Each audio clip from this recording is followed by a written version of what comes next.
Bueno, mis hermanitos, entonces, estábamos hablando en el estudio, llevamos ya hasta la cuarta parte que tenemos acerca del remanente de Dios, ¿verdad?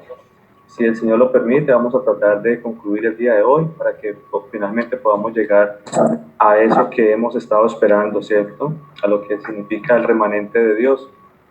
Entonces, yo quisiera si de pronto alguna persona que estuvo la semana pasada quisiera de pronto colaborarnos con algo que nosotros hubiésemos hablado la semana pasada, alguien que de pronto nos quiera colaborar acerca de qué le pareció, qué fue lo más relevante de la semana pasada, acerca del estudio, qué le causó curiosidad, ¿cierto? De pronto para que comencemos por ahí. ¿Qué fue de pronto lo más relevante que escuchamos la semana pasada? Puntos importantes. ¿Alguien de pronto quiere aportar algo? ¿Quiere comentar algo?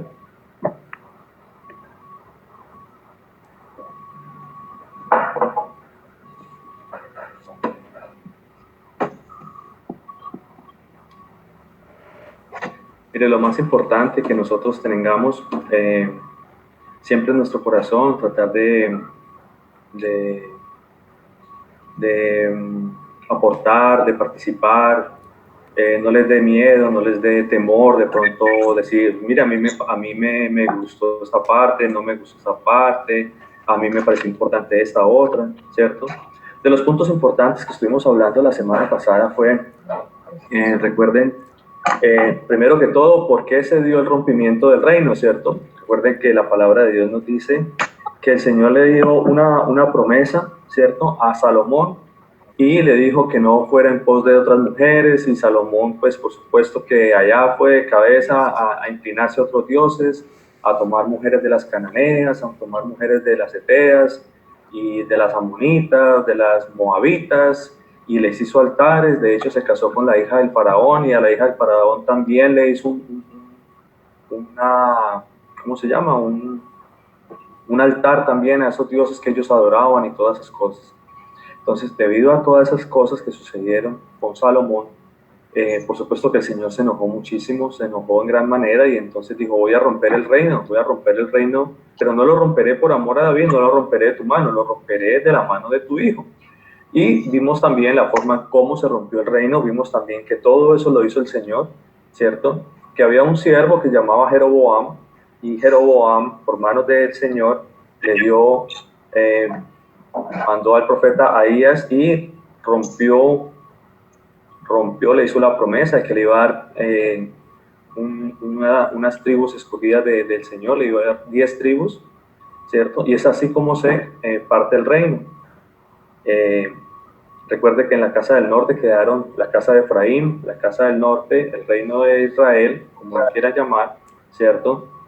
Quedaron 10 tribus de las 12 tribus que tenía Israel, y quedó como capital Samaria, ¿cierto? Luego viene el 100 años más tarde y, perdón, abajo queda lo que es el reino de Judá, ¿cierto? La casa del sur, con su capital Jerusalén, ¿cierto? Y hay dos tribus ahí importantes, que son la tribu de Benjamín y la tribu de Judá. Recordemos también que parte de los levitas también quedaron con la tribu de Judá en el reino del sur. Entonces, vimos también toda la idolatría y vimos también todo lo que causó Jeroboam, porque Jeroboam pecó, no solamente pecó él, sino que, perdón Alexander, estás grabando, ¿cierto? ¿Cierto? Alexander, ¿estás grabando? Sí, ¿cierto? Aló. Bueno, eh,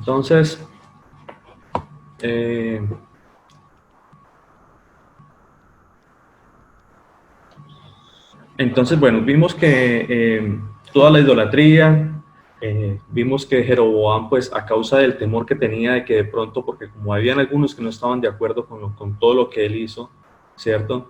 Huyeron hacia el sur, ¿cierto? Se fueron porque no estaban de acuerdo. De hecho, la palabra dice también que él echó a los levitas de allá, y él por temor de que el pueblo se fuera y que Jerusalén y que el reino del sur se se volviera grande y le quitaran el reino a él, entonces él lo que hizo fue poner dos demonios, dos becerros. Les metió uno en Betel y el otro se los puso en Dan.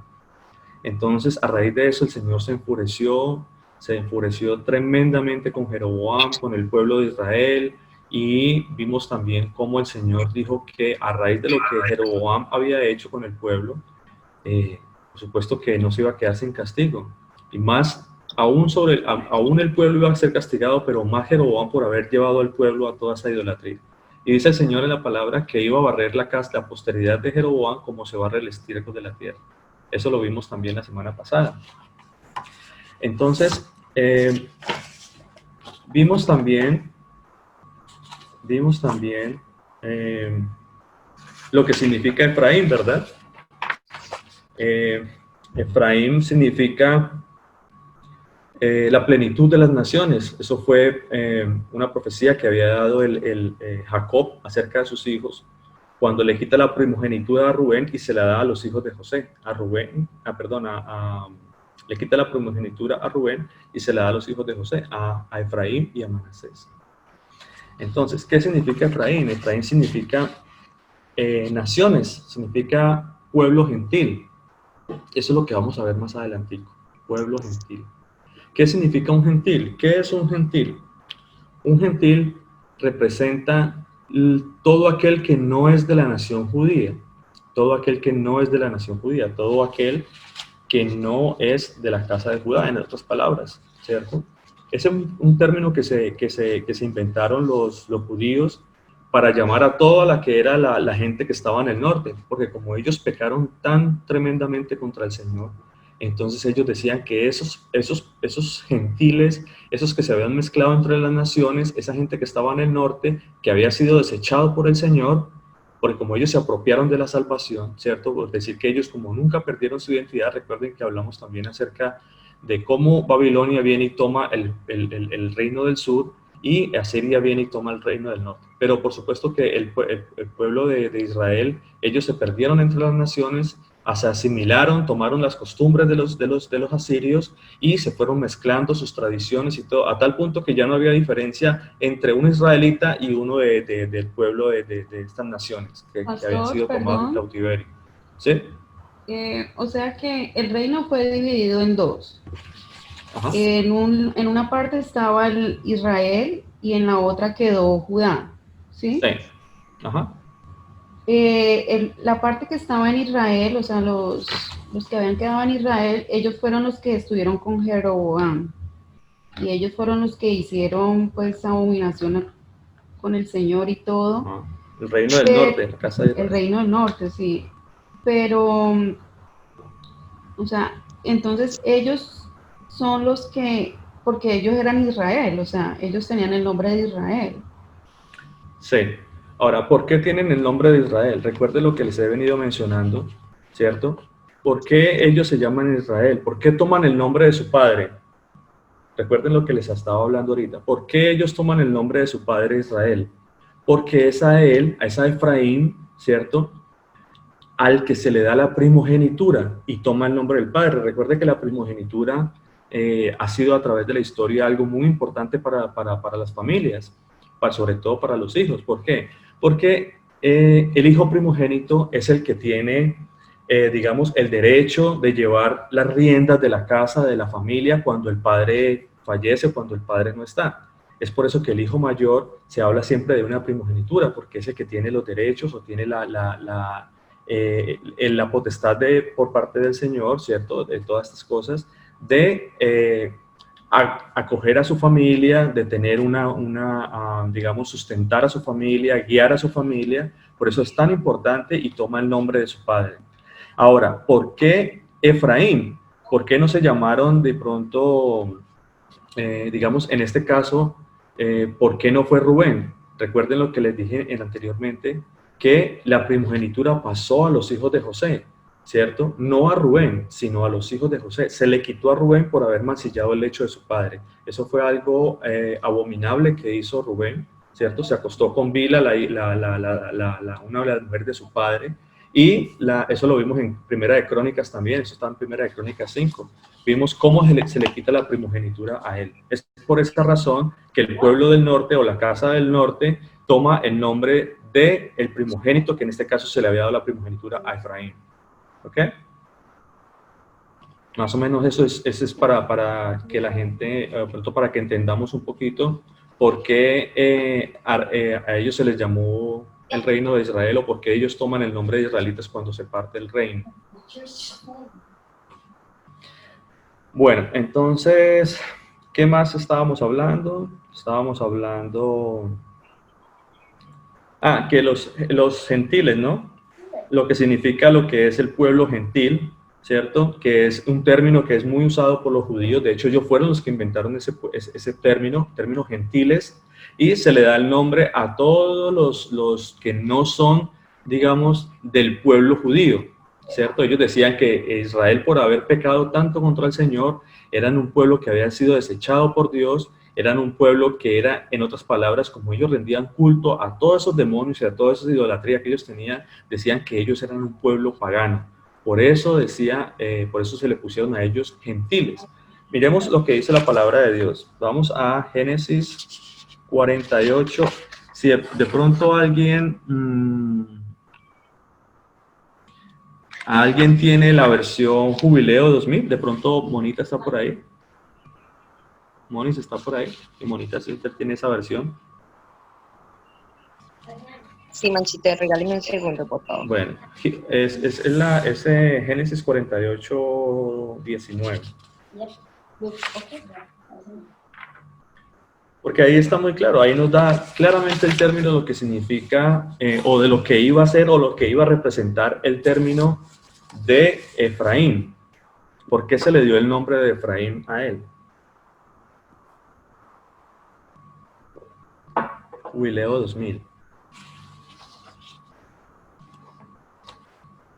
Los demás lo podemos leer sin ningún problema en la Reina Valera. Dice así la versión del Jubileo. Mas su padre no quiso y dijo: lo sé, hijo mío, lo sé. También él vendrá a ser un pueblo y será también acrecentado. Pero su hermano menor será más grande que él y su simiente será plenitud de gentiles. Amén.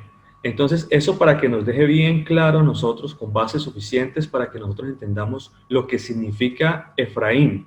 ¿Qué era lo que se le estaba dando a Efraín y cuál era la profecía acerca de Efraín? Porque recuerda que en algún momento cuando Jacob ya estaba viejo, ¿cierto? Dice que José escuchó que su padre estaba ya enfermo y se fue con sus dos hijos allá a ver a su padre. Y dice la palabra de Dios que José se sentó con sus dos hijos. A Efraín lo puso en su mano derecha y a Manasés en la derecha. Pero José estaba a la izquierda de su padre, ¿cierto? Su padre estaba acostado acá, Jacob estaba acostado aquí, y José se puso a la izquierda de de Jacob, de frente a su padre, y tenía en su mano derecha a Efraín y en su mano izquierda a Manasés. Cosas que cuando el padre lo fuera a bendecir, porque él iba a recibir la bendición de Jacob, y cuando su padre se enderezara, lo único que tenía que hacer era hacer esto, ¿cierto? Poner la mano derecha sobre la cabeza de Manasés y la mano izquierda sobre la cabeza de Efraín. Recuerde que era importante cuando ellos bendecían con la mano derecha, porque recuerde que la mano derecha es la que representa el poder, representa la diestra, representa muchas cosas que el Señor nos pone, ¿cierto? Entonces, cuando Jacob hizo esto, ¿cierto? Él no hizo esto, sino que él cruzó las manos. Él cruzó las manos y puso su mano derecha y le dio la mayor bendición a Efraín y puso su mano de izquierda sobre la cabeza de Manasés. Entonces, por supuesto que José no le gustó y dijo: así no, padre mío, así no. Pon tu mano derecha sobre Efraín, sobre Manasés. Y él le dijo: lo sé, hijo mío, lo sé. Pero él también vendrá a ser una nación grande. Y es ahí cuando le dice: mas su padre no quiso. Es ahí cuando le dice a él que le quite la mano y que la enderece nuevamente, que le ponga la mano derecha a Manasés, que era el mayor, ¿cierto? Porque él era el primogénito. Y entonces él le dijo: mas su padre no quiso. Y le dijo: lo sé, hijo mío, lo sé. También él vendrá a ser un pueblo y será también acrecentado pero su hermano menor será más grande que él, y su simiente será plenitud de gentiles. ¿O quieres seguir viendo ahí? Entonces, eso, recuerden lo que sucedió entonces con el pueblo de Asiria, ¿cierto? Es decir, las dos casas, ambas, ¿cierto? Lo que es la casa de Israel y la casa de Judá, ambas fueron tomadas por diferentes reinos, el reino de Asiria y el reino de Babilonia. El Señor usó a ambos. De hecho, la palabra también está creo que es en Isaías o en Jeremías, y dice que el Señor usó al reino de Asiria para castigar a Israel. Y él también usó a Babilonia para castigar a Judá. Todo eso lo hizo el Señor. Miremos lo que dice Jeremías 50:17.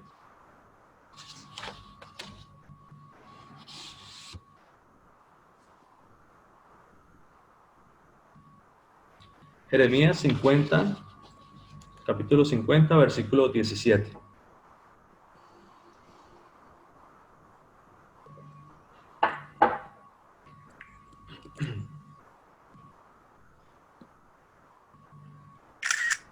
Jeremías 50:17. Dice la palabra de Dios. Ya lo tenemos, ¿verdad?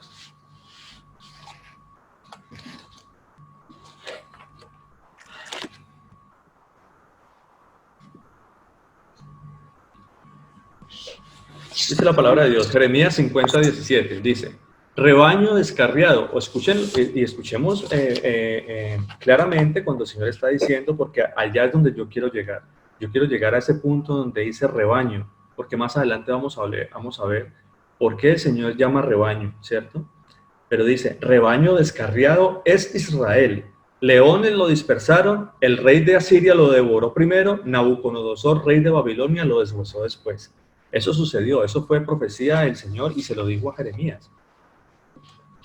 Entonces, importante que nosotros sepamos todas estas cosas porque de aquí es donde vamos a comenzar a hablar de lo que realmente significa el remanente.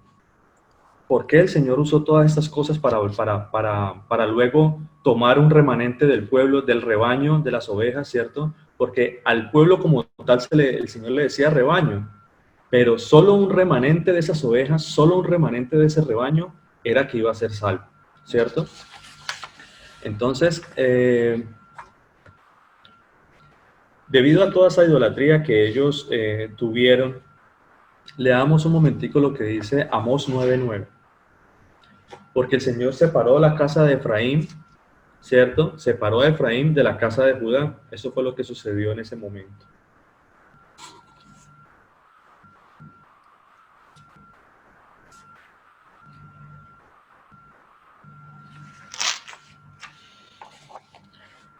Dice la palabra de Dios, Amós 9:9.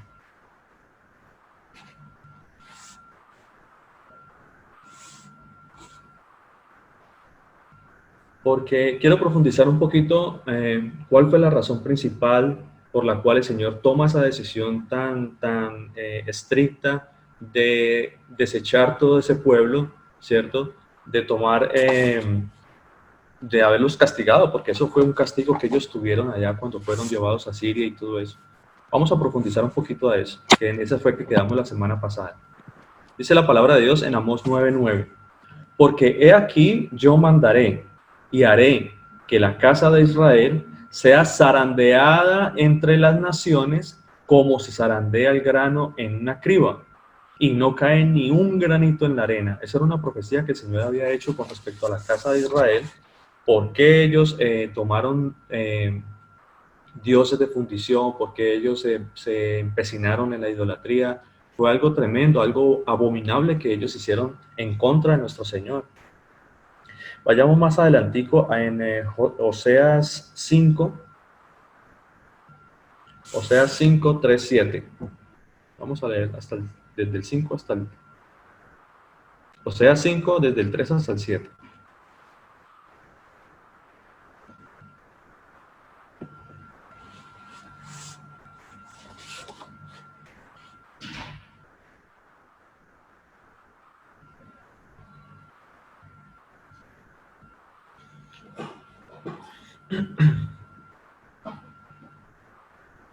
Oseas 5, 3. Vamos a leer desde el versículo 3. Dice la palabra de Dios.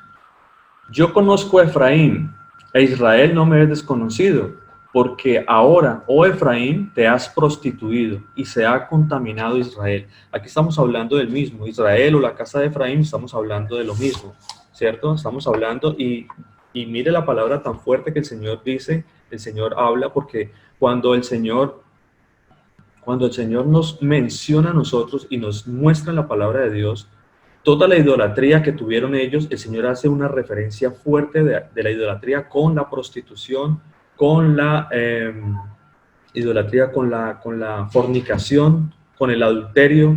Eso lo hace una similitud del Señor con eso. Por eso dice, Efraín se ha prostituido, dice, y se ha contaminado Israel. En el versículo 4 dice, no piensan en convertirse en a su Dios, porque espíritu de fornicación está en ellos, en medio de ellos, y no conocen al Señor. La soberbia de Israel le desmentirá en su cara. Israel y Efraín tropezarán en su pecado, y Judá tropezará también con ellos. O sea, no es porque el hecho de que Israel pecó con idolatría y todo eso, no quiere decir que Judá tampoco lo haya hecho, o que Judá, como se creen ellos, el pueblo salvo, porque ellos nunca perdieron su identidad, a pesar de que ellos estuvieron en Babilonia durante 70 años en cautiverio. Ellos nunca perdieron su identidad como judíos. De hecho, esa no fue la primera diáspora o la primer exilio que ellos han tenido. Ellos han tenido muchos exilios a través de la historia, lo podemos ver cuando destruyeron el segundo templo y todo eso. Después de que ellos regresan de Babilonia, ellos construyen otra vez, reconstruyen el templo que había sido tomado por Babilonia y lo había destruido, ellos lo reconstruyen. Pero durante todo ese tiempo, a través de los exilios y todo que ellos han tenido el pueblo, hasta ahora, hasta el día de hoy, ellos no han perdido su identidad como judíos, como pueblo de Dios, digámoslo de alguna manera. Pero la Casa del Norte no podemos decir igual. La Casa del Norte nunca volvió. La Casa del Norte se dispersó, se mezcló, se asimiló entre las naciones, a tal punto que, como les dije ahora, ya no había diferencia entre un israelita, entre uno del rebaño y uno de las naciones, porque hacían exactamente lo mismo. Ellos cogieron sus dioses, cogieron todas sus tradiciones y se perdió toda su identidad. Entonces el Señor dice, Judá tropezará también con ellos. En el versículo 6 dice, con sus ovejas y con sus vacas, andarán buscando al Señor y no le hallarán, se apartó de ellos. Ahora, ¿por qué dice el Señor con sus ovejas y con sus vacas? ¿Por qué era que el Señor dice eso?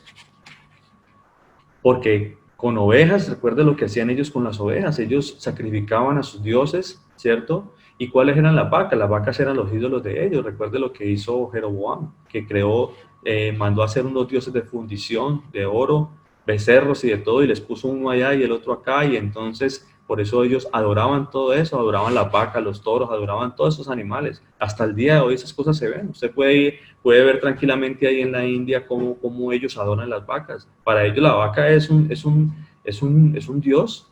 Ese es el dios de ellos, una vaca. Y usted vaya, mate una vaca allá en la India y verá que, mejor dicho, se gana un cárcel y hasta lo matan a usted por matar un animal de esos.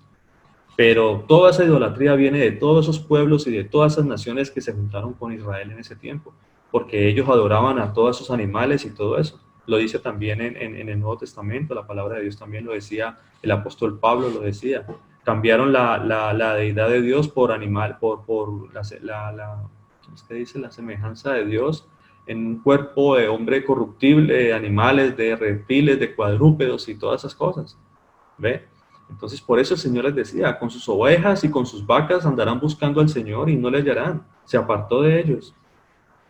Contra el Señor prevaricaron, porque han engendrado hijos extraños. Ahora en un solo mes serán consumidos ellos y sus heredades. Ahora, ¿alguien de pronto sabe qué es prevaricato? ¿Alguien que nos pueda colaborar con eso? ¿Quién sabe qué es prevaricato? ¿Alguien que de pronto, o alguien que no sepa, que si quieren de pronto no saben el término? Prevaricato es como una situación en la que un funcionario público, digamos, hace un mal uso de sus potestades o de la ley. Recuerde que ellos están regidos por la ley, sobre todo los funcionarios públicos.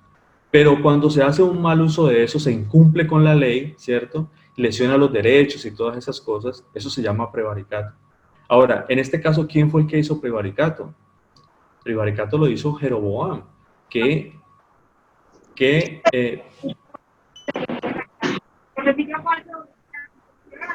aló. Prevaricato lo hizo Jeroboam, que él fue el que llevó al pueblo, ¿cierto? Porque el Señor le dio una potestad a él. El Señor le dio una potestad a Jeroboam, ¿cierto? De llevar a su pueblo, de guiarlo. La promesa que el Señor le hizo a Jeroboam también lo vimos la semana pasada. Como el Señor le promete, le dice que él iba a estar con él y que todo lo que él deseara en su reino, él se lo iba a dar. Pero tenía que andar derecho, de frente con el Señor. Tenía que cumplir sus mandamientos, sus estatutos. Pero él entró en prevaricato. Él desechó la ley, desechó la palabra de Dios y comenzó a hacer mal uso de sus funciones, comenzó a hacer mal uso de la autoridad que se le había dado y comenzó a crear demonios, a crear dioses, a poner a adorar a la gente de esos demonios, y aparte de eso echó los sacerdotes que eran del linaje de Aarón, los echó de Israel, ¿cierto? Entonces todas esas cosas el Señor las entró en ira por completo con eso. Ahora, ¿cuáles fueron los ídolos que ellos hicieron? Miremos lo que dice Levítico 26:1.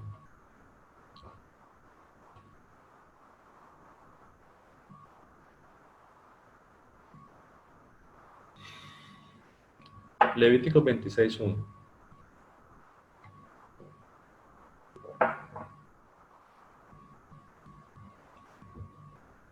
¿Alguien me lo quiere leer, por favor? ¿Alguien de pronto que quiera colaborarnos? Sí. Acá. ¿Qué dice la palabra de Dios? Otra persona que me pueda leer Jeremías 11:12 también. De pronto alguien que nos quiera colaborar. Y otra persona, si nos puede, por favor, leer Oseas 11:2. Tenemos estos 3 versículos para leer entonces acerca de lo que sucedió, cuáles fueron los demonios y cuáles fueron toda esa idolatría y cuáles fueron esos dioses que el Señor tanto aborreció. Oseas 11:2, ¿alguien lo tiene, por favor? ¿Oseas qué? Oseas 11:2, tenemos Levítico 26:1 y Jeremías 11:2. Bueno, Oseas 11:2, dice así el Señor. ¿Qué dice el Señor? Cuanto más yo los llamaba, tanto más se alejaban de mí, y a los Baales sacrificaban, y a los ídolos ofrecían saumerios. Entonces, imagínense lo delicado de esta situación, como el Señor nos dice a nosotros acá en Oseas, que mientras Él más los llamaba, porque hay otra palabra en la que Él dice que Él con cuerdas de amor los llevaba, a pesar de todo lo que hicieron, el Señor tuvo mucha misericordia, tuvo paciencia con este pueblo, ¿cierto? Aún sigue teniendo paciencia con nosotros. ¿Cuánta paciencia no tiene el Señor con nosotros? Y ahorita vamos a entrar a mirar otras cosas muy importantes acerca, porque esa idolatría que se dio en ese tiempo aún sigue aquí, aún entre los mismos hermanos sigue toda esa idolatría, y les voy a mostrar. Entonces, dice, mas cuanto yo los amaba, tanto más se alejaban de mí. A los Baales sacrificaban. ¿Qué son los Baales? Todos demonios. Y a los ídolos ofrecían saumerios. Imagínense lo delicado. ¿Qué dice los otros 2 versículos? ¿Alguien tiene de pronto Jeremías 11:12? Pastor, tengo Levítico 26:1. Bueno, puede leer Levítico 26:1. Ahorita, mi hermanita. Entonces leemos primero Levítico 26:1.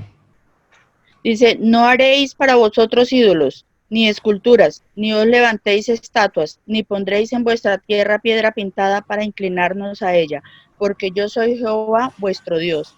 Amén. Mira entonces la forma como el Señor desde Levíticos, desde antes de que sucedieran todas estas cosas, el Señor ya le había dado una orden al pueblo, porque en Levíticos, recuerde que Levíticos hace parte de la ley, todos los libros que se escribieron anteriormente, los primeros 5 libros hacen parte de la ley, y el Señor les había dado mandamientos precisamente a ellos. Y mire la forma como ellos lo deshonraron al Señor, blasfemaron el nombre de mi Señor, mejor dicho, lo pisotearon, en otras palabras, porque dice, mire, no haréis para vosotros ídolos, pero aún así ellos hicieron todo eso, hicieron ídolos, esculturas, levantaron estatuas, ¿cierto? Y mire, hasta el día de hoy, mire, no pondréis en vuestra tierra piedra pintada para inclinarnos a ella, porque yo soy el Señor nos estaba diciendo, yo soy su Dios, usted no necesita de adorar un muñeco, usted no se necesita de coger una piedra y pintarla como si fuese un monigote ahí, usted no necesita de eso, porque yo soy su Dios, nos está diciendo el Señor, yo soy vuestro Dios, nos estaba diciendo.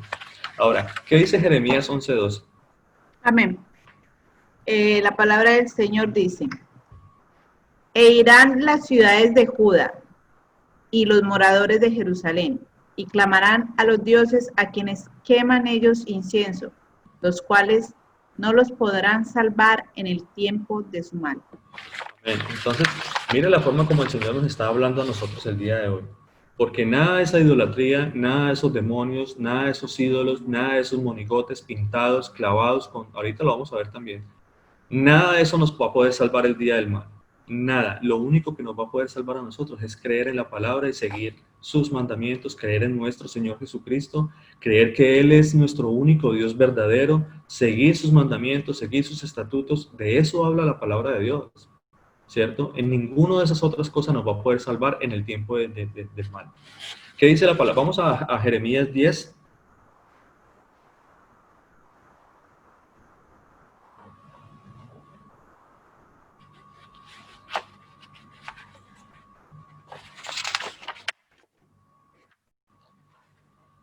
Jeremías 10, dice la palabra de Dios. Y otra persona, si de pronto me puede también colaborar con 1 Samuel 15:23, mientras leemos Jeremías 10. 1 Samuel 15:23.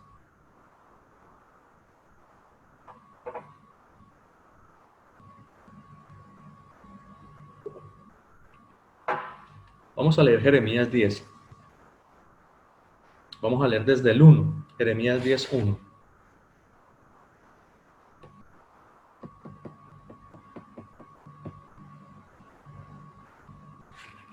Dice la palabra de Dios, Jeremías 10:1. Oíd la palabra de que el Señor ha hablado sobre vosotros, oh casa de Israel, ¿cierto? Esa palabra viene específicamente el Señor estaba hablando específicamente a toda de la idolatría que había en la casa del norte, en la casa de Israel o la casa de Efraín. Dice, sobre vosotros, oh casa de Israel, así dijo el Señor, no aprendáis el camino de las naciones, ni de las señales del cielo tengáis temor, aunque las naciones las teman, porque las costumbres de los pueblos son vanidad. Porque el leño del bosque cortaron, obra de manos de artífice con buril, con plata y oro lo adornan, con clavos y martillo lo afirman para que no se mueva.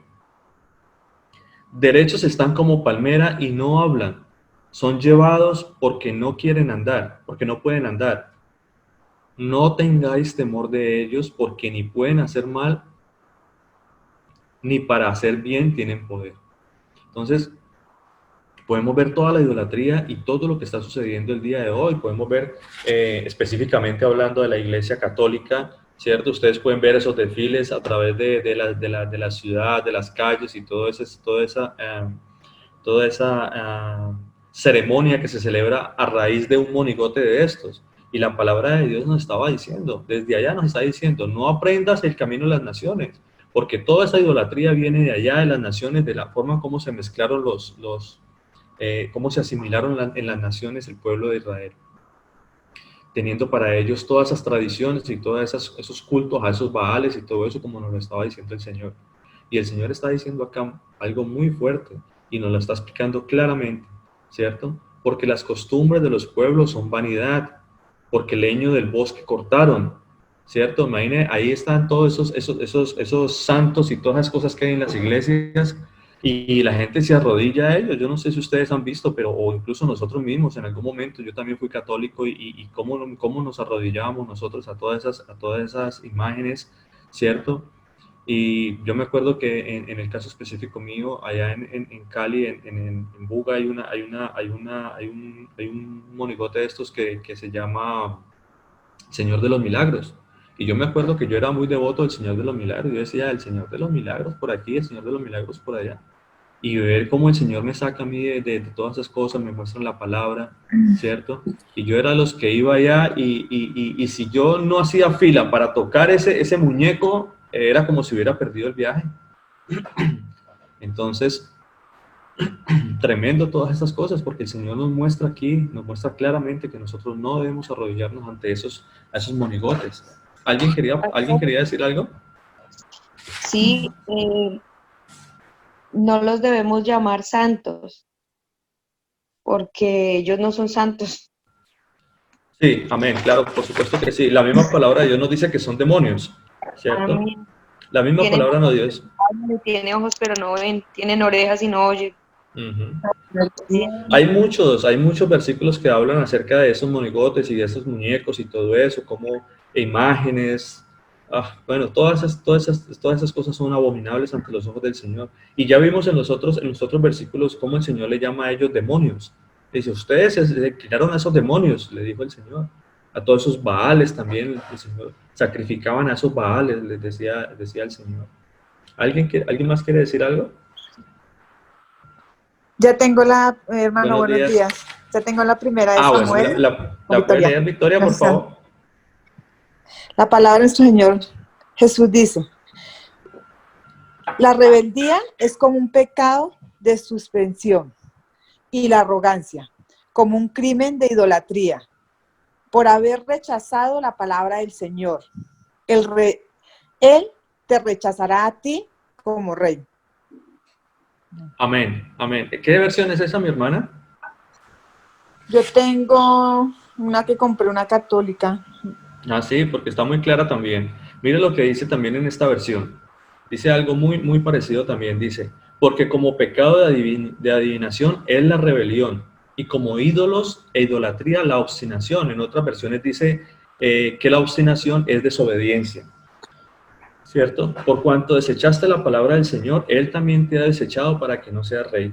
Entonces, yo quiero que miremos una cosa aquí, una cosa muy importante, algo muy relevante en este versículo, y es que el Señor no solamente llama idolatría a adorarse o a inclinarse ante esos demonios, ante esos monigotes que nos están mencionando y que nos los da detalladamente cuáles son, sino que también el Señor llama idolatría a lo que es la obstinación, la desobediencia.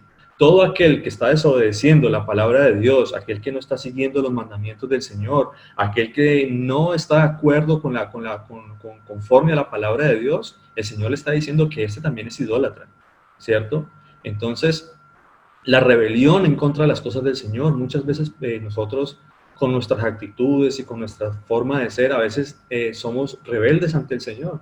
Y el Señor nos dice, usted también es idólatra por eso. Mire lo que está diciendo acá, es pecado de adivinación, es la rebelión. Y como ídolos e idolatría, la obstinación o la desobediencia.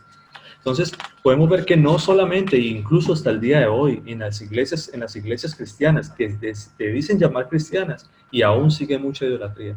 Porque nosotros a veces pensamos que, el Señor ya me sacó de esa idolatría, yo ya no me arrodillo ante esos dioses, yo ya no me inclino ante ningún monigote de esos, no tengo estampitas en mi billetera, no guardo imágenes, pero aún guardamos cosas aquí. Aún guardamos esas cosas acá y el Señor llama a eso idolatría. Miremos lo que dice la palabra de Dios, porque no es importante solo lo que yo diga, sino lo que el Señor nos muestra en la palabra. Vayamos a Colosenses 3, Colosenses 3:5.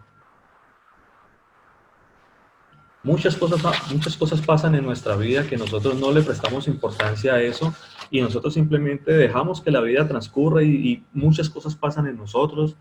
Pero el Señor nos hace un llamado fuerte y nos hace un llamado para que nosotros cambiemos nuestra forma de ser, nuestra forma de vivir la vida, para que nosotros nos volvamos con todo el corazón al Señor, para que nosotros de verdad lo tengamos a Él como nuestro único Dios y Salvador, que tenemos que limpiarnos de toda esa idolatría, de todas esas cosas.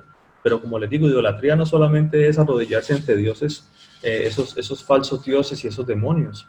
Mire lo que dice la palabra de Dios, Colosenses 3:5. Dice la palabra de Dios, versículo 5, haced morir, pues, lo terrenal en vosotros. El Señor nos está dando una ordenanza acá. Haced morir, pues, lo terrenal en vosotros. ¿Qué dice el Señor? Fornicación, impureza, pasiones desordenadas, malos deseos y avaricia, que es que idolatría. Idolatría. Todas esas cosas, malos deseos, fornicación, ¿cuántas veces no entramos en toda esa idolatría nosotros? Mire lo que sigue diciendo el Señor acá.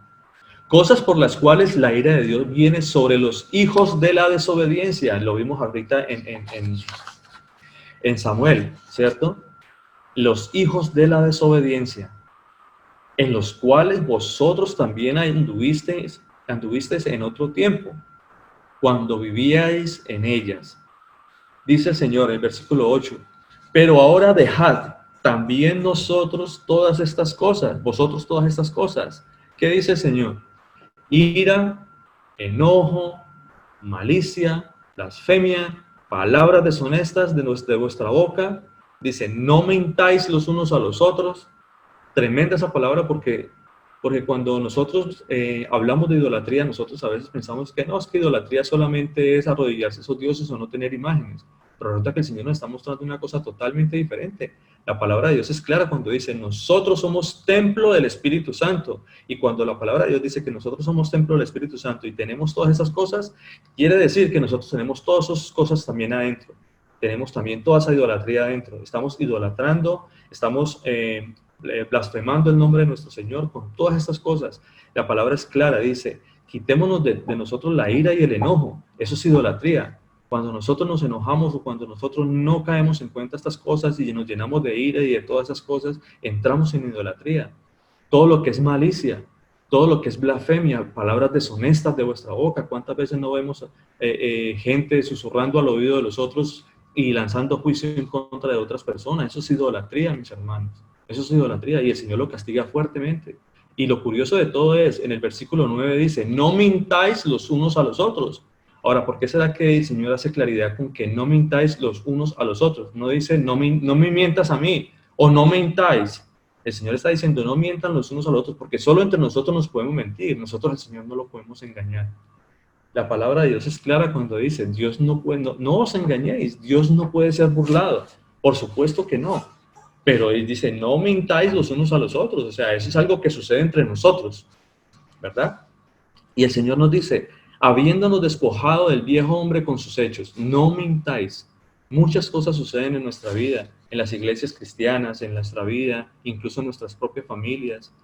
Tremendo todas estas cosas, porque nosotros debemos limpiarnos toda esta idolatría que tenemos nosotros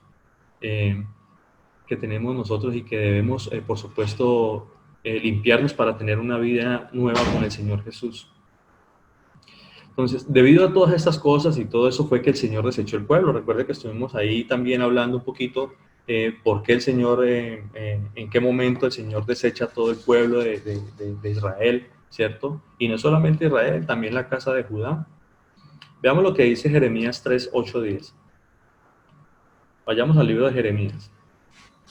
Yo quiero que entremos a profundizar un poquito más por qué el Señor desechó por completo ese pueblo. Recuerde que en algún momento la semana pasada también estuvimos hablando y hicimos claridad también por qué el Señor le dijo a Jeremías, no oréis por ese pueblo, ¿verdad?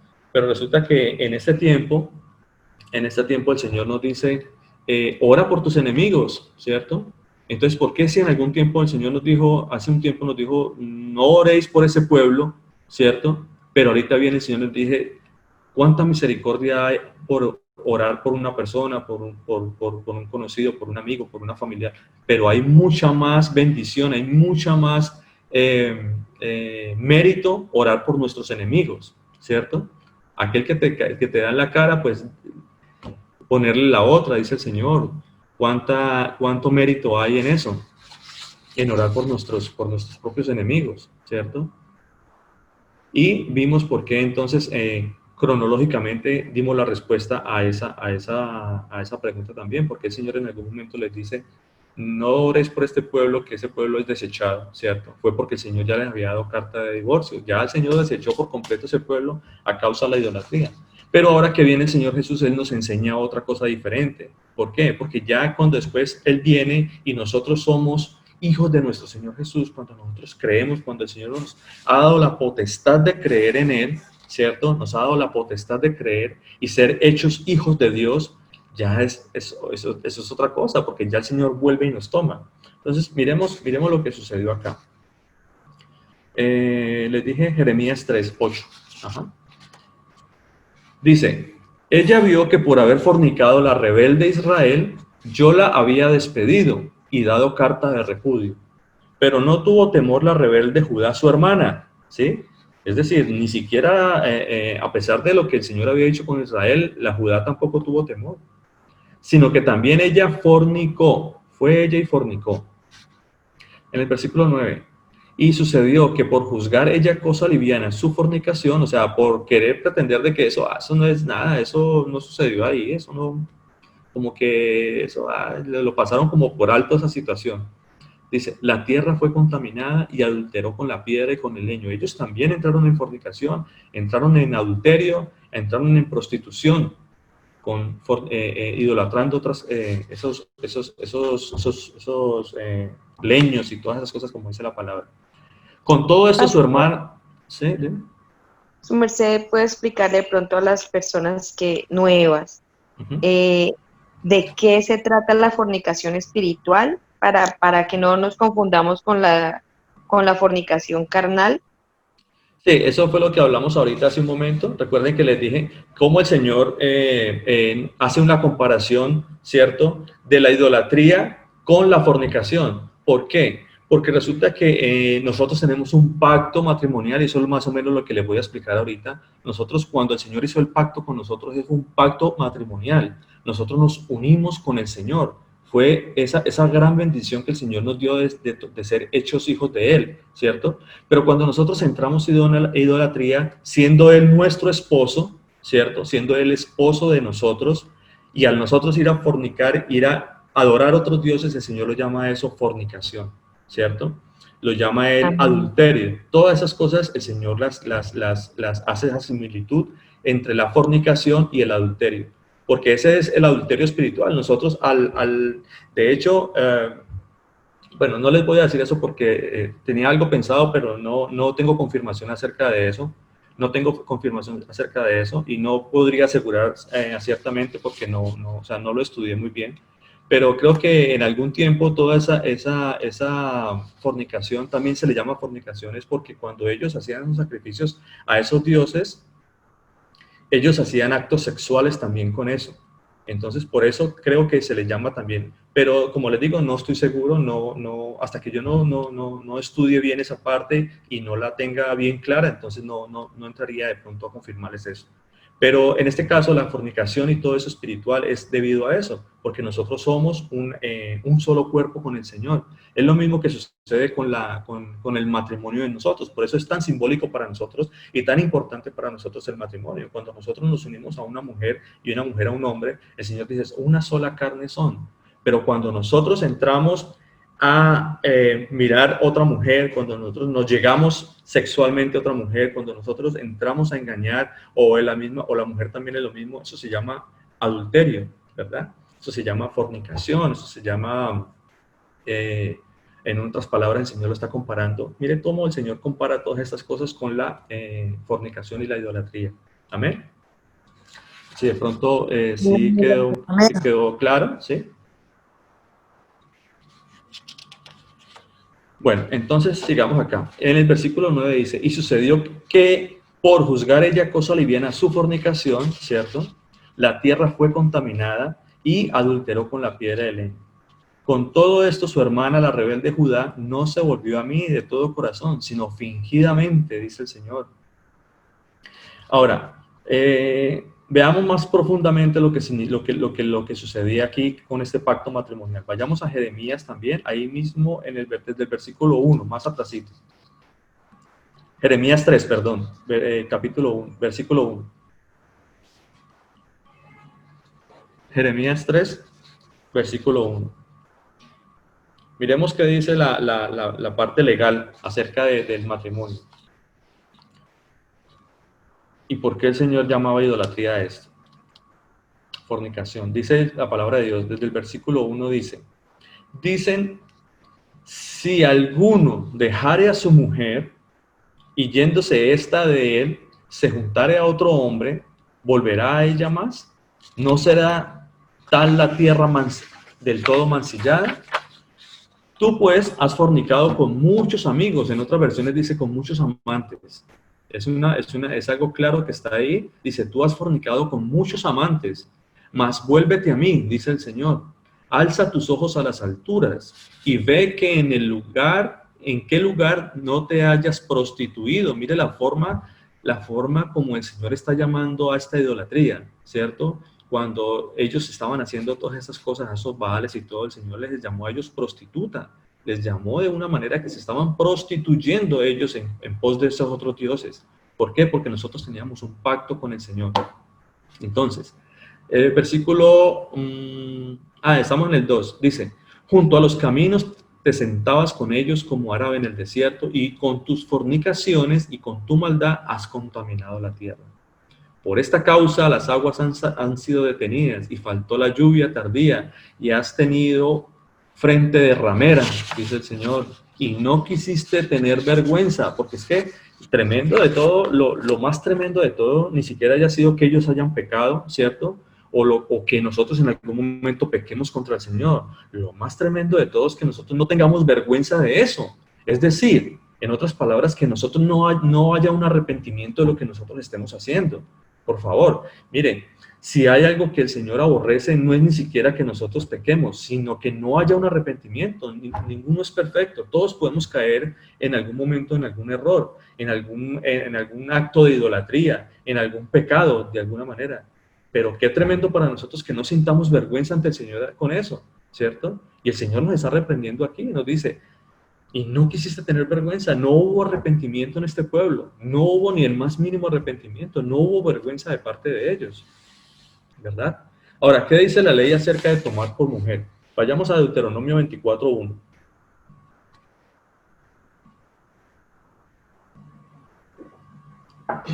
Para explicar un poquito qué era lo que decía la ley acerca de la mujer repudiada y por qué el Señor la repudió.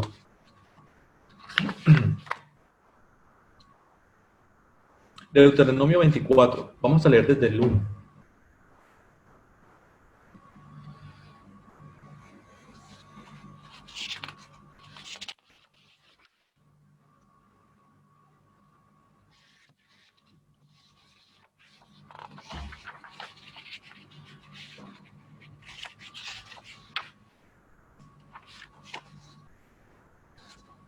Tráeme ahorita.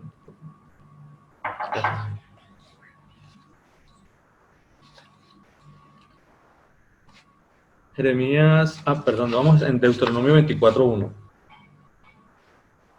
Dice la palabra de Dios. ¿Sí? ¿Ya lo tenemos? Bueno, dice la palabra de Dios. Cuando alguno tomare mujer y se casare con ella, si no le agradare por haber hallado en ella alguna cosa indecente, es decir, si la halla en algún momento, si la halla ella en algún acto de fornicación o algo indecente, alguna lujuria, algún problema de esta situación, ¿cierto? De lo que estamos hablando. Dice, le escribirá carta de divorcio y se la entregará en su mano y la despedirá de su casa. Y salida de su casa podrá ir y casarse con otro hombre. Pero si la aborreciera este último y le escribiera carta de divorcio y se la entregara en su mano y la despidiera de su casa, o si hubiere muerto el postrer hombre que la tomó por mujer, no podrá su primer marido que la despidió volverla a tomar para que sea su mujer, después que fue envilecida, porque es abominación delante del Señor. Y no has de pervertir la tierra que el Señor tu Dios te da por heredad. ¿Amén? Entonces, ¿qué nos está diciendo el Señor? Que cuando un hombre se casa con una mujer, ¿cierto? Y le encuentra en algún acto indecente, él le puede expedir una carta de divorcio, ¿cierto? Pero si este otro la aborrece, ¿cierto? El último la aborrece, el primer hombre no la puede tomar a él, porque entonces entraría también en fornicación con la repudiada, ¿cierto?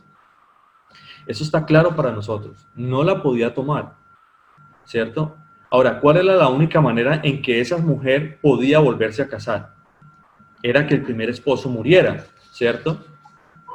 Miremos lo que decía el apóstol Pablo explicándonos un poco más acerca de esto, para que tengamos más claridad y más profundidad. Yo sé que a veces de pronto es un poquito confuso, pero el apóstol Pablo nos va a aclarar muchas cosas acá. El Señor por medio del apóstol Pablo. Vayamos a 1 Corintios. 1 Corintios 7. Dime, Willington.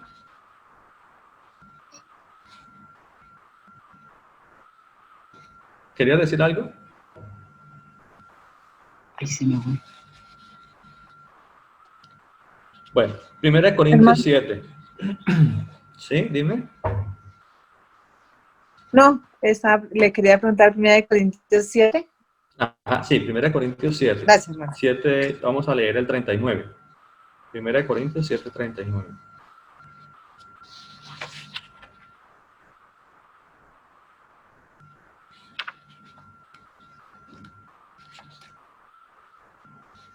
Dice la palabra de Dios. 1 Corintios, capítulo 7, versículo 39.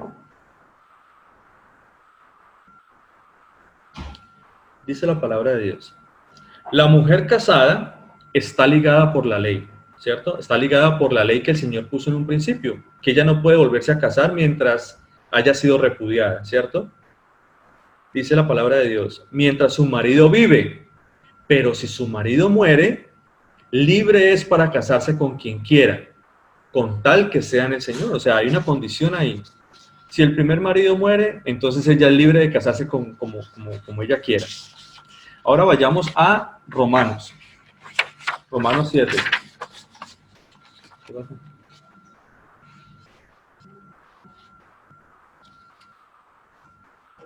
Regálenme un segundito, por favor. ¿Sí?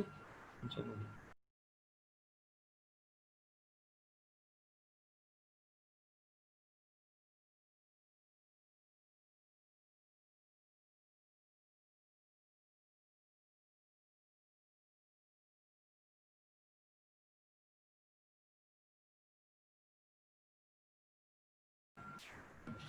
Qué pena, discúlpeme en un momento. Romanos 7.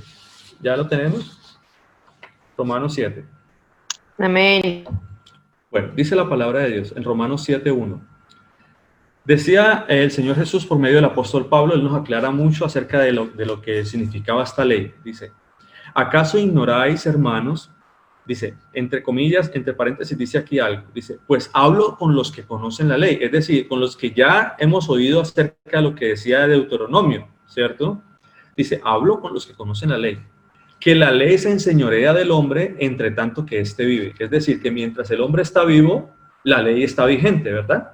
Bueno, dice, porque la mujer casada está sujeta a la ley, por la ley al marido, mientras éste vive. O sea, la mujer está sujeta ahí, está en ese pacto todavía, está sujeta a la ley, mientras el marido está aún vivo.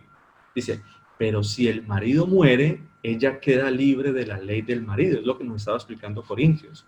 Dice, así que, si en vida del marido se uniere a otro varón, será llamada adúltera, ¿verdad? O sea, esa mujer no podía unirse a otro varón porque iba a ser llamada adúltera.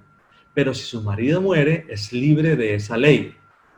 De tal manera que si se uniere a otro marido, no será adúltera. Así también vosotros, hermanos míos, y él nos aclara por qué el Señor decía, no, es que yo no vine a abrogar la ley, yo vine a cumplir la ley. Escuchen esto. Así también vosotros, hermanos míos, habéis muerto a la ley mediante el cuerpo de Cristo, para que seáis de otro, del que resucitó de los muertos, a fin de que llevemos fruto para Dios. Esa es la palabra de Dios.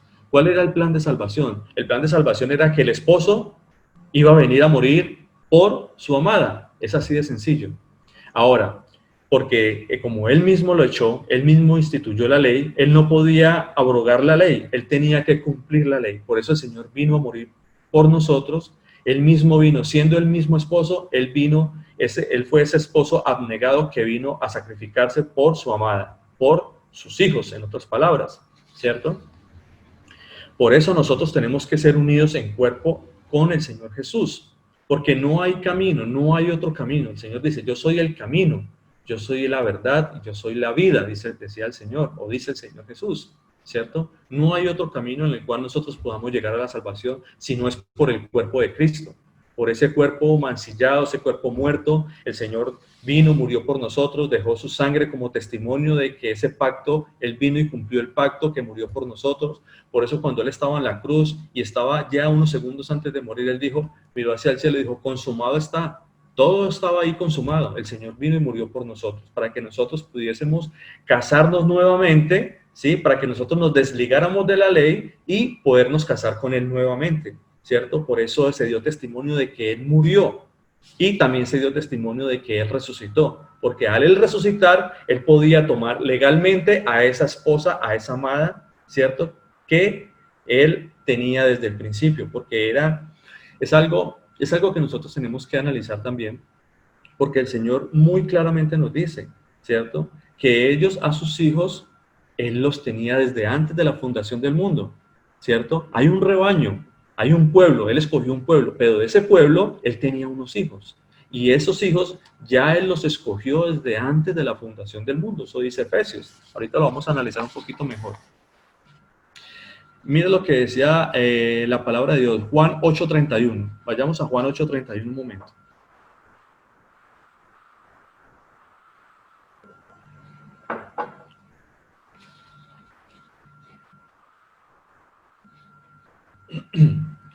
Cuando el Señor Jesucristo vino, la palabra de Dios dice que Él a los suyos vino, pero los suyos no le recibieron.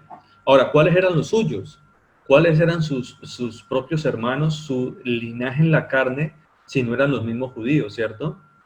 Recuerde que el Señor Jesús vino y nació de la tribu de Judá, de la tribu Él nació en Jerusalén. Jerusalén era la capital de Israel, de Judá. Entonces, a los suyos vino, pero los suyos no le recibieron. Y eso dice el Señor Jesús en el Juan 8:31. Dice, versículo 31. Y decía Jesús a los judíos que le habían creído, si vosotros permaneciereis en mis palabras, seréis verdaderamente mis discípulos y conoceréis la verdad. ¿Y la verdad qué? Os hará, y la verdad os libertará. Y respondiéndole, simiente de Abraham somos y jamás hemos servido a nadie. ¿Cómo dices tú seremos libres? Porque recuerde muy bien, mis hermanitos, que ellos se apropiaron de la salvación. A raíz de todo este acontecimiento con el pueblo de Israel, con la casa del norte, que ellos entraron en idolatría, que el Señor les dio carta de repudio, los desechó como pueblo, ¿cierto? El Señor dijo, ya ustedes no son mi pueblo, ya toma carta de repudio y listo, ¿cierto? Ellos decían que ellos, por ser simiente de Abraham, por ser de linaje, por ellos nunca haber perdido la identidad como judíos, ellos se habían apropiado de la salvación. Pero el Señor les dijo, no, eso no es así. Solamente por medio mío es que hay libertad. Solamente por medio mío es que hay libertad de esas cadenas de injusticia, de esa maldad, de ese pecado, ¿cierto? Estábamos ligados, como dice la palabra de Dios, en prostitución, ¿cierto? Como con fornicación. Eso era lo que éramos nosotros en algún momento con la idolatría. Pero el Señor dice, si creen, si conoceréis la verdad os libertará. Y ellos les respondieron, simiente de Abraham somos y jamás hemos servido a nadie. ¿Cómo dices tú seremos libres? Jesús les respondió, de cierto os digo, que todo aquel que hace pecado es siervo del pecado. Y el siervo no queda en casa para siempre. Y si el Hijo queda para siempre. Así que si el Hijo os libertare, seréis verdaderamente libres. De eso estaba hablando el Señor Jesús acá, de tener libertad con Él, ¿verdad? Entonces, cuando les decía que el Señor había desechado, vayamos a Oseas, vamos buscando Oseas 1:9. Porque así como el Señor los desechó, ¿cierto? Y estábamos hablando en Efesios, dice la palabra de Dios, que nosotros por predestinación, nosotros ya hemos sido escogidos desde antes de la fundación del mundo. antes de que viniera la tierra, de que el Señor separara la tierra, de que hiciera la luz, de que todo, absolutamente todo, de que el Señor fundara la tierra, ya el Señor nos había escogido. Dice la palabra de Dios, por eso el Señor vino a morir por nosotros, para poder rescatar a esos hijos que Él tenía también allá en ese pueblo, que venimos de ese linaje. Dice el Señor Jesús, Oseas 1:9.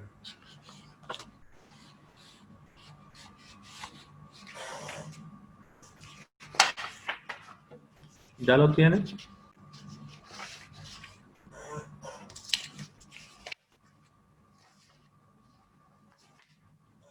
Oseas 1:9, dice en el versículo 9. Y dijo Dios, ponle por nombre Lo-Ammi, porque vosotros sois mi pueblo, y yo, porque vosotros no sois mi pueblo, ni yo seré vuestro Dios. Ahora, ¿qué significa Lo-Ammi? Lo-Ammi es una palabra en el hebreo que significa no mi pueblo o pueblo ajeno, ¿cierto? Y el Señor estaba hablando específicamente del pueblo de Israel y estaba diciendo, ponle por nombre Lo-Ammi, le dijo Oseas, pero él estaba hablando también acerca de una descendencia, pero estaba haciendo una alegoría con el pueblo de Israel, porque Oseas también tiene un hijo de una mujer adúltera. El Señor mismo lo mandó a buscar a una mujer adúltera y a tener hijos de fornicación con él. Pero eso es otra historia, de pronto más adelante lo podemos analizar un poquito. Pero sin embargo el Señor le dijo a él, hace esta alegoría acá con el pueblo de Israel y dice, ponle por nombre Lo-Ammi, ¿sí? Ponle por nombre que no es mi pueblo, ponle por nombre que eso es un pueblo ajeno. Ya el Señor los había desechado. En el número 10 dice, con todo será el número de los hijos de Israel como la arena del mar, que no se puede medir ni contar. Y en el lugar donde les fue dicho, vosotros no sois mi pueblo, les será dicho, sois hijos del Dios viviente. Y se congregarán los hijos de Judá y de Israel y nombrarán un solo jefe, y subirán de la tierra, porque el día de Jezreel será grande. Entonces, podemos ver acá cómo el Señor Jesús nos enseña que a pesar de que había un pueblo al cual Él había escogido en la carne, ¿cierto? Había un pueblo, ¿cierto? Un pueblo físico, solo un remanente de ese pueblo iba a ser salvo. Ahora, ¿cuál es ese remanente de ese pueblo el cual iba a ser salvo? Sino solamente sus hijos, ¿cierto? Por eso el Señor dice muy claramente, voy a leer otra vez el versículo 10, dice, con todo será el número de los hijos de Israel como la arena del mar. Ese es el pueblo, esa es la casa del norte, la casa de Israel. Ahora, no estamos hablando de otros pueblos, porque muchos pueblos había, muchos otros pueblos había, pero el Señor es claro cuando está hablando solamente de los hijos de Israel. Los hijos de Israel viene la descendencia de las tribus de Israel. Por eso en algún momento al principio del estudio y les hablaba acerca de las tribus de Israel, cómo fueron constituidas, cuáles fueron los padres de las tribus de Israel, ¿cierto? Y el Señor nombra aquí, será el número de los hijos de Israel como la arena del mar, ¿cierto? Muchas naciones iban a salir de ahí de los hijos de Israel. Dice que no se pueden contar ni medir. Y en el lugar donde les fue dicho, vosotros no sois pueblo mío, les será dicho, sois hijos del Dios viviente, sois hijos, ¿cierto? No sois pueblo, sois hijos. El Señor estaba hablando y estaba hablando específicamente de unos hijos acá, ¿cierto? Mire, yo quisiera mostrarles, yo tengo un video por aquí, no sé, mi hermano Alexander, podemos poner un videito, es cortito. Pastor, o sea que, nosotros tenemos que sentirnos muy bendecidos y agradecidos con nuestro Señor por la salvación tan hermosa que Él nos ha dado desde antes de la fundación del mundo. Y sabemos que, pero también tenemos que cuidar esa salvación, porque igual estamos en la carne y la carne nos lleva al pecado. Pero eso no quiere decir que nosotros no seamos salvos, sino que cada día tenemos que cuidar más esa salvación y tratar de apartarnos de lo malo que hacemos y tratar de vivir cada día mejorando y vivir en santidad para el Señor. Amén, así es, claro que sí, porque no hay un privilegio más grande, mis hermanos, yo les digo, no hay un privilegio más grande que escuchar la palabra de Dios. ¿Por qué? Porque por medio de la palabra de Dios es que el Señor nos revela sus misterios, nos revela quién es Él, nos da a conocer su nombre, porque recuerde que solo en el nombre de Jesús hay libertad. Solo por medio de nuestro Señor Jesucristo es que nosotros vamos a alcanzar esa salvación, que nosotros podemos llegar allí, ¿cierto? Nosotros como hijos de Dios, dice el Señor, que Él iba a poner el nombre dentro en ese remanente. ¿Aló? ¿Alguien me quiere decir algo? Sí, entonces estamos hablando, decíamos que por supuesto que es un privilegio muy grande. Usted, a veces no nos alcanzamos nosotros a imaginar, cuán grande es la misericordia del Señor para que haya puesto el nombre en nuestro corazón, para que nosotros podamos creer y entender, ¿cierto?, en el nombre del Señor. Recuerde lo que dice la palabra también en Juan, ¿cierto? Dice, a los que creyeron en su nombre les dio potestad de ser hechos hijos de Dios. Entonces es importante que nosotros tengamos y cuidemos esa salvación. Ya el Señor ya nos escogió y por supuesto que nosotros, el Señor nos escogió desde antes de la fundación del mundo. Ahora lo que tenemos que hacer nosotros es procurar que nosotros seamos esos hijos de Dios, ¿cierto? Porque nosotros ya tenemos la salvación, pero debemos cuidarla. La salvación no se pierde. Lo que tenemos que preguntarnos a nosotros es si de verdad nosotros somos hijos de Dios para merecer esa salvación. Tenemos que ir siempre en los caminos del Señor, procurando esa salvación como si no la tuviésemos. Como si no la tuviésemos, tenemos que procurarla cada día, alimentarla, tratar de agradarle al Señor cada día. Temerle al Señor, que es lo más importante, pastor. ¿Cómo? Tener temor del Señor, que es lo más importante. Exactamente, el Señor ha puesto un temor, en los que el Señor les ha dado a conocer su nombre, ha puesto un temor en nosotros, para que temamos al Señor nuestro Dios. Amén. Mi hermano Alexander me regaló. Sí, señor, ya puede poner el video. Ah, bueno, muchas gracias. Bueno, yo les voy a compartir, es un pasaje de la Escritura, es la mujer cananea, para que sigamos ahorita lo leemos con más despacio y analizamos unas cositas, pero les voy a poner el videito como para que nosotros interactuemos un poquito con esto. Un momentico.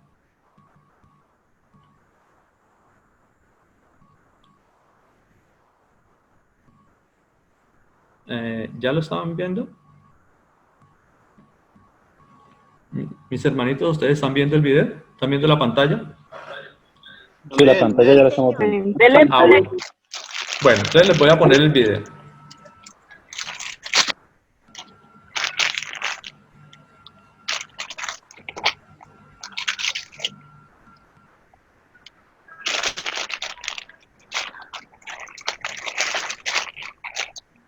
¿Sí escuchan?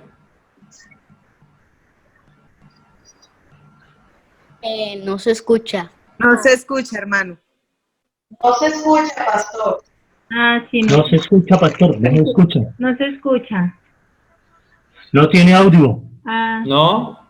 No, señor, no tiene audio. No lo escuchamos. Ahí lo estamos viendo, pero no tiene audio. Ay, no me diga, ¿en serio? Tocaré que volverla a colocar para que le diera al audio, al botón del audio.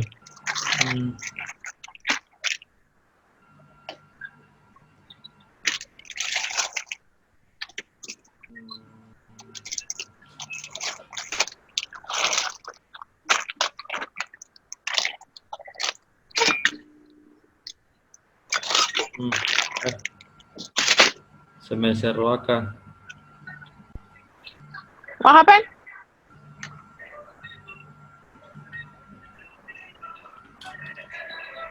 Bueno, mis hermanitos, se los estoy viendo porque se me cerró todo acá y no tiene audio. Después se los enseño de todas maneras. Gracias, hermano. Bueno, se los estoy viendo para la próxima. Vayamos entonces a la palabra. Quise de pronto compartirles el videito para hacer interactiva la clase, pero vayamos a la palabra. Vamos a Mateo 15, Mateo 15, 21. Vamos a leer un poquito acá.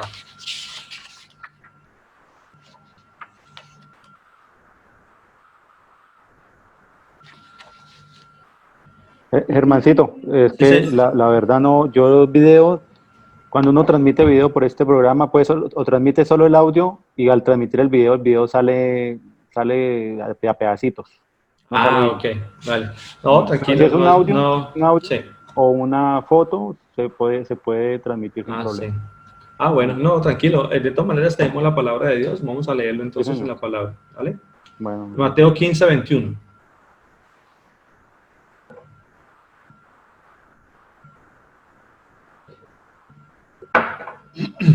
Dice la palabra de Dios. Mateo 15, 21. Saliendo Jesús de allí, se fue a la región de Tiro y de Sidón. Entonces, para que nosotros nos vayamos haciendo una idea de lo que va a acontecer aquí, recuerden cuál es la tierra de Tiro y de Sidón. La tierra de Tiro y de Sidón es lo que le llamamos en este momento al actual Líbano. Líbano y Siria. Está en la parte costera al norte de Israel. Por supuesto que estamos hablando, y quiero ponerlos ahí geográficamente, porque geográficamente Tiro y de Sidón no pertenecía al reino de Israel, no pertenecía a lo que eran las tribus de Israel, ¿cierto? Más adelante esa región viene a hacer posesión de Salomón, pero nunca fue de lo que eran a las 12 tribus de Israel. Recuerda que en algún momento en la clase pasada también les mostré cómo fueron constituidas. Por lo tanto, podemos ver que Tiro y Sidón no eran del pueblo de Israel, no estaban constituidas como tal, no tenían descendencia en uno de los hijos de Jacob, ¿cierto? Entonces, para que nos vamos ubicando con eso. Saliendo Jesús de allí, se fue a la región de Tiro y de Sidón. Y he aquí una mujer cananea que se había salido de aquella región, ¿cierto? En alguna otra palabra también dice una mujer sirofenisa. Mujer sirofenisa, quiere decir que era de toda la parte de Canaán, pero la parte norte, donde estamos hablando de Tiro y de Sidón. Entonces, aquí una mujer cananea que había salido de aquella región, clamaba, diciéndole, Señor, Hijo de David, ten misericordia de mí. Mi hija es gravemente atormentada por un demonio. Pero Jesús le respondió palabra. Pero Jesús no le respondió palabra. Entonces, acercándose sus discípulos, le rogaron diciendo, despídela, pues da voces tras nosotros. O sea, era muy molesta ella detrás de ellos todo el tiempo gritándoles y todas esas cosas. Él le respondió, dijo, mire algo tan importante, porque es clave aquí lo que nosotros vamos a leer, ¿cierto? ¿Por qué el Señor le dijo esto a esta mujer sirofenisa, a esta mujer de la región de Tiro y de Sidón, que no era conforme a los del pueblo de Israel? Dice la palabra, no soy enviado sino a las ovejas perdidas de la casa de Israel, ¿cierto? ¿Por qué el Señor le habrá dicho eso? ¿Por qué creen ustedes que el Señor le habrá dicho eso? No soy enviado sino a las ovejas perdidas de la casa de Israel. Ella le estaba pidiendo misericordia al Señor, estaba pidiendo que por favor hiciera un milagro, pero él dijo, no, yo no vine sino a las ovejas perdidas de la casa de Israel. Es todo lo que hemos venido hablando hasta este momento, ¿cierto? Cómo el Señor vino a morir por sus hijos, cómo el Señor vino a rescatar esas ovejas que se habían perdido entre las naciones, esas ovejas que habían sido disipadas por todo el mundo, que se asimilaron entre los pueblos, entre las naciones, que tomaron las costumbres, que disiparon, que ahora en este momento ni siquiera saben qué identidad tienen, ¿cierto? ¿Cierto? Y la palabra de Dios es clara, porque donde dice, soy enviado sino a las ovejas perdidas de la casa de Israel. Por eso es tan importante, y antes de que se me olvide, quiero contarles también, por qué el Señor le dio esa misión tan importante a Pablo. ¿Por qué Pablo decía, yo soy, el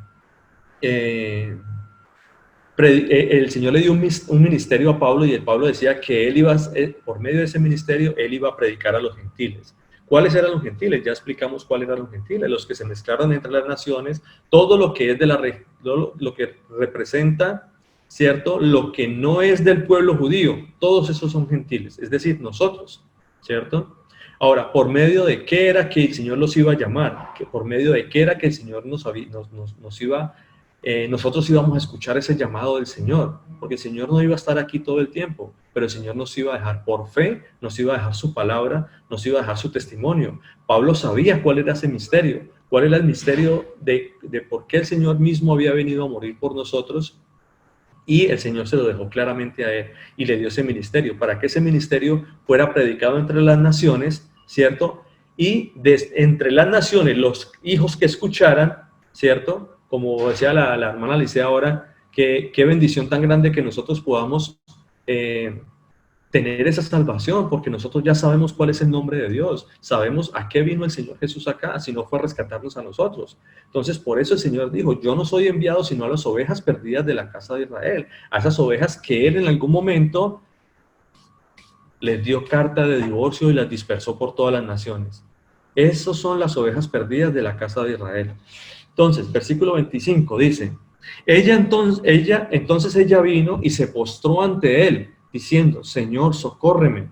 Respondiendo él dijo, no está bien tomar el pan de los hijos y echarlo a los perrillos, ¿cierto? Es decir, en otras palabras, lo que el Señor vino a hacer acá y los milagros que Él vino a hacer, Él vino a hacerlos, vino a hacer todas esas señales para que nosotros o las personas que estaban en ese momento pudiesen creer en el Señor y por supuesto nosotros pudiésemos creer por fe a leer la palabra de Dios, ¿cierto? Entonces dijo, no está bien tomar el pan de los hijillos, es decir, la palabra de Dios no estaba bien dársela a ellos, a tomar el pan de los hijos, la palabra de Dios que era para sus hijos, para que nosotros pudiésemos creer y echarlo a esas personas que no tienen nada que ver con la salvación, no tienen todos esos pueblos que son desechados por el Señor, porque recuerde que aparte de que había un pueblo de Israel, había muchas naciones, el Señor hizo la creación, ¿cierto? Todos somos creación de Dios, pero hijos de Dios es una cosa y creación es otra, ¿verdad? Entonces, por eso el Señor decía, no está bien tomar el pan de los hijos y echárselo a los perrillos. Y ella dijo, sí, Señor, pero aún los perrillos comen de las migajas que caen de la mesa de sus amos. Es decir, Señor, yo sé que tú viniste solamente por tus hijos, pero si tú puedes hacer un milagro por mí, yo te lo voy a agradecer. Eso en otras palabras lo que la mujer cananea le estaba diciendo, ¿cierto? Los perrillos comen de las migajas que caen de las mesas de sus hijos. O sea, de una u otra manera ella se iba a beneficiar de ese regalo. O sea, ella estaba, en otras palabras, reconociendo quién era nuestro Señor Jesucristo, ¿cierto? Y escuche lo que pasa acá, en el versículo 28. Entonces respondiendo Jesús, dijo, oh mujer, grande es tu fe, ¿cierto? Hágase como tú quieres, hágase contigo como quieres. Y su hija fue sanada desde aquella hora.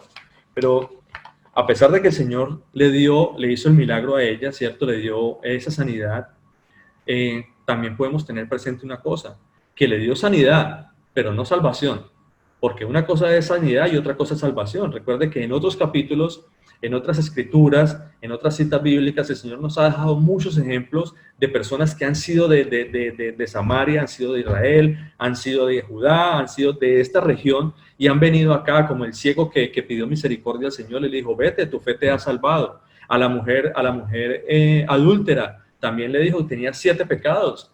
Creo que era María o Marta, la hermana de Lázaro, y el Señor la curó de todo eso y le dijo, vete, tu fe te ha salvado. En muchas ocasiones el Señor, el mismo ladrón en la cruz, cuando el Señor le dijo, hoy mismo estarás conmigo en el paraíso, ¿cierto? No le dio sanidad, le dio salvación. A algunos le dio sanidad y a otros le dio salvación. Aquí le está dando sanidad, pero no le dio salvación. No deja claro, no deja escrito, no hay ningún testimonio acá que diga que ella se salvó, ¿cierto?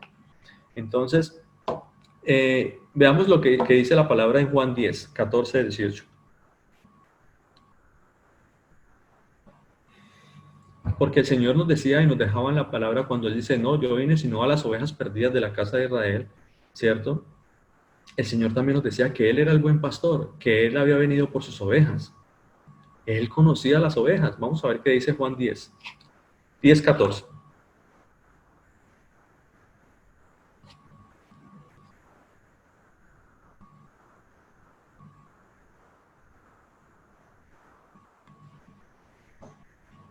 Juan 10, 14. ¿Alguien de pronto quisiera colaborarnos con este versículo? ¿Alguien quisiera de pronto leerlo?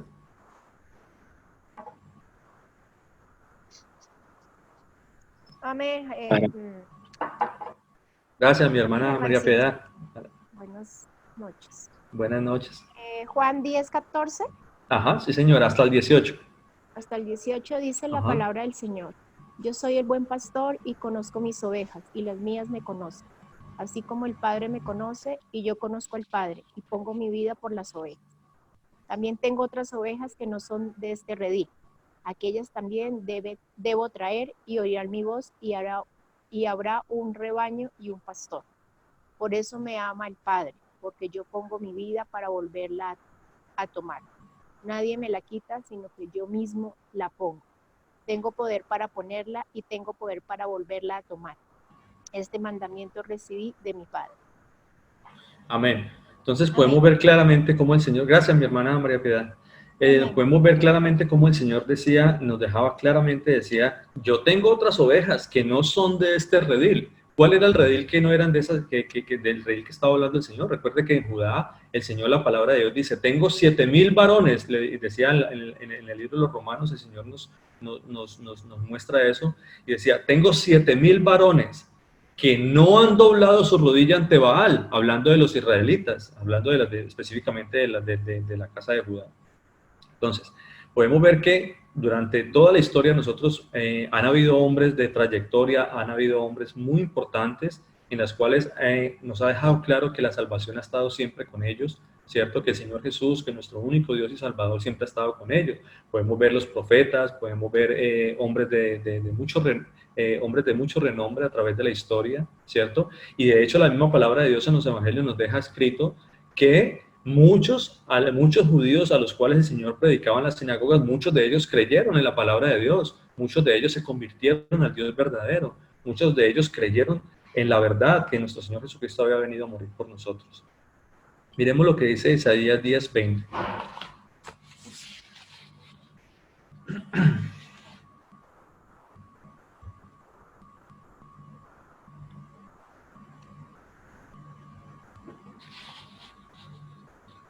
Isaías 10:20.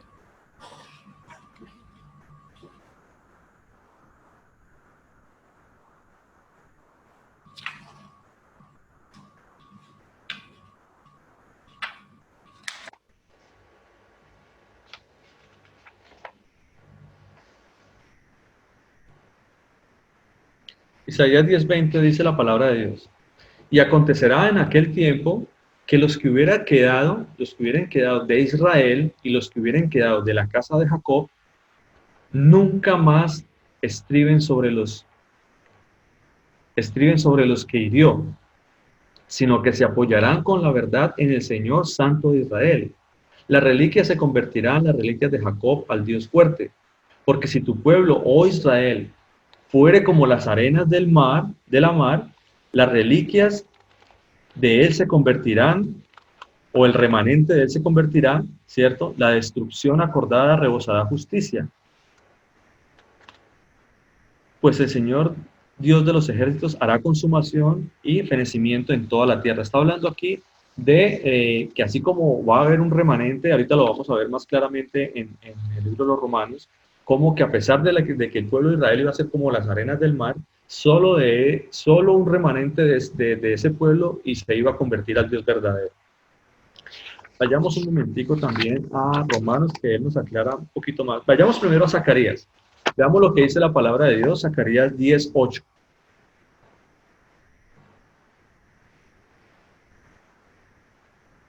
Zacarías 10:8.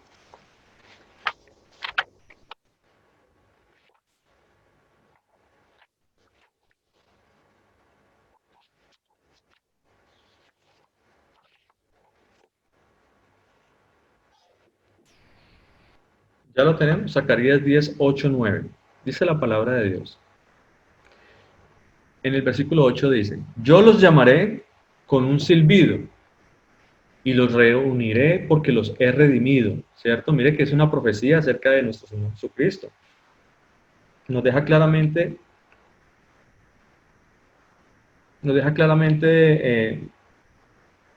muestra claramente acá, ¿cierto? Y nos dice, porque los he redimido y serán multiplicados tanto como fueren antes. Bien que los esparciré entre los pueblos, aún en lejanos países se acordarán de mí, y vivirán con sus hijos y volverán. ¿Cierto? Era una profecía. La casa de Israel, recuerde que fueron mezcladas las naciones, se disiparon por todo el mundo, pero a pesar de todo, hoy va a haber un momento en que el Señor nos va a reunir, nos va a reunir nos va a reunir a todos sus hijos con Él. Dice la palabra de Dios, Ezequiel 11:16.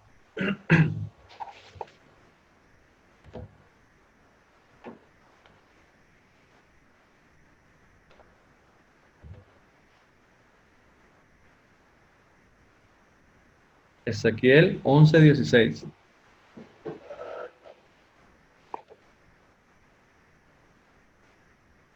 Dice la palabra de Dios, Ezequiel 11:16, desde el versículo 16 dice, por tanto di, así ha dicho el Señor, aunque les he arrojado entre las naciones, lejos entre las naciones, y les he esparcido por las tierras, con todo eso les seré por un pequeño santuario en las tierras a donde lleguen. Di por tanto, así ha dicho el Señor, yo os recogeré de los pueblos y os congregaré en las tierras en las cuales estáis esparcidos, y os daré la tierra de Israel, y volverán allá, y quitarán de ellas todas sus idolatrías y todas sus abominaciones. Es una condición que el Señor pone para poder entrar a morar en esa tierra nuevamente, pero esa tierra no es la tierra que está allí, es la tierra espiritual que el Señor tiene para nosotros, es la vida eterna, es la ciudad de Jerusalén, pero la ciudad que tiene fundamentos en el cielo. Entonces, dice, versículo 19, y les daré un corazón y un espíritu nuevo, pondré dentro de ellos y quitaré el corazón de piedra de en medio de su carne y les daré un corazón de carne. Amén. Para que anden en mis ordenanzas, guarden mis decretos y los cumplan y sean por pueblo y yo sea a ellos por Dios. Entonces podemos ver en el versículo 21 dice, mas aquellos cuyo corazón andan tras el deseo de la idolatría y de sus abominaciones, yo traigo camino sobre sus propias cabezas, dice el Señor. Entonces, podemos ver que el Señor acá nos dice y nos muestra a nosotros claramente que a pesar de que el Señor nos fue a regar por todas las naciones y todas esas cosas, el Señor allá, todas esas tierras donde nosotros estamos, donde nosotros vayamos a llegar los hijos de Él, solo ese remanente de lo que estamos hablando, vamos a tener en nuestro corazón, ¿cierto? Vamos a tener en nuestro corazón rendirle culto solamente a Él. ¿Por qué? Porque nosotros vamos a saber quién es nuestro Señor. Él nos va a dar a conocer su nombre, para que lo alberguemos en nuestro corazón, para que nos limpiemos de toda la idolatría y podamos servir al Dios verdadero. Amén. Quisiera que leyéramos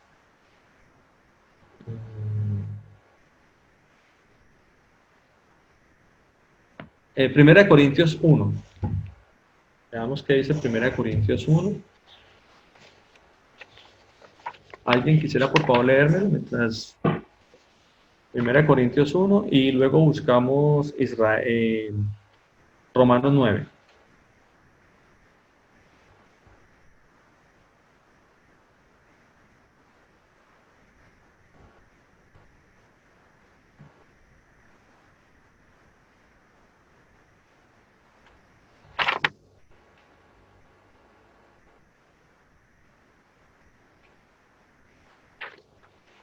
¿Ya lo tenemos? Primera Corintios 1, desde el versículo 2. Dice.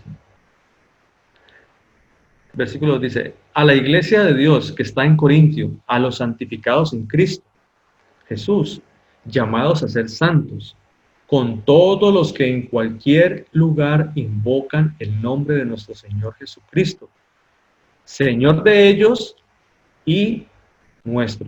Eso decía el apóstol Pablo, ¿cierto? Porque en cualquier lugar, en todo pueblo, en toda nación, el Señor va a traer un remanente escogido de sus hijos, ¿cierto? De todo ese pueblo que quedó regado por ahí, el Señor va a traer un remanente. Solo sus hijos van a tener la potestad de invocar el nombre de nuestro Señor Jesucristo. Ahora, ¿qué dice Romanos? Leamos Romanos 9.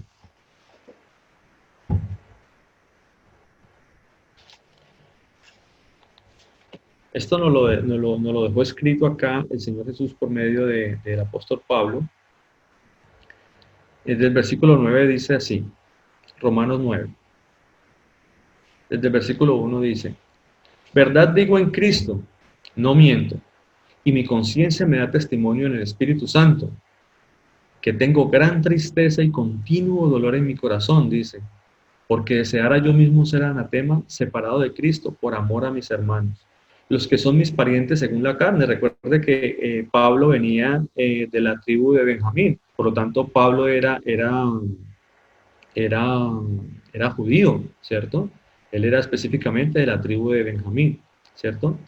Dice, deseara yo mismo ser anatema, separado de Cristo, por amor a mis hermanos, porque él de verdad creía que en algún tiempo que la salvación era para los judíos nomás, pero resulta que el Señor le mostró una cosa totalmente diferente a Pablo, ¿cierto? Le mostró un misterio. Y dice acá, en el versículo 4, dice, que son israelitas, a los que son según la carne, que son israelitas, de los cuales son la adopción, la gloria, el pacto, la promulgación de la ley, el culto y las promesas. Todo eso era lo que el Señor les había prometido a ellos antes de romper el reino, antes de que todas las cosas se disiparan y antes de que el Señor aboliera todas estas cosas y el Señor rompiera y los mandara por todas las naciones, antes de que el pueblo entrara en idolatría, todas esas cosas, dice el Señor, el culto, la promulgación de la ley, el culto y las promesas, de quienes son los patriarcas y de los cuales según la carne vino Cristo, el cual es Dios sobre todas las cosas. El apóstol Pablo nos estaba diciendo claramente aquí que nuestro Señor Jesucristo, aquel que había venido, ¿cierto?, era Dios sobre todas las cosas, o es Dios sobre todas las cosas. Y dice, pero no que la palabra de Dios haya fallado, porque si la promesa y el culto y la ley y todo era para ellos, entonces ¿fue que la palabra de Dios falló? ¿O qué fue lo que sucedió?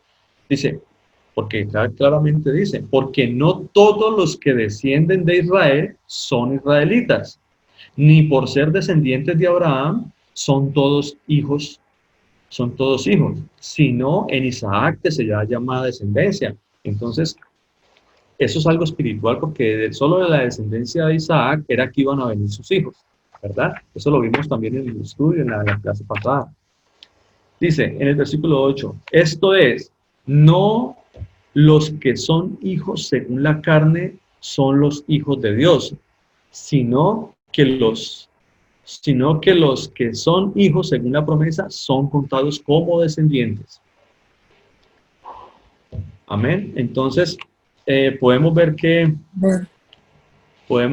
el Señor Jesús nos dejó a nosotros una enseñanza muy hermosa por medio de este estudio y nos dejó claro a nosotros que no solo por ser descendientes, no el hecho de ser descendientes en la carne, como dice el apóstol Pablo, es que vamos a adquirir la salvación, sino que solamente un rebaño, ¿cierto? Solamente un rebaño, un pequeño remanente del rebaño era que iba a ser salvo.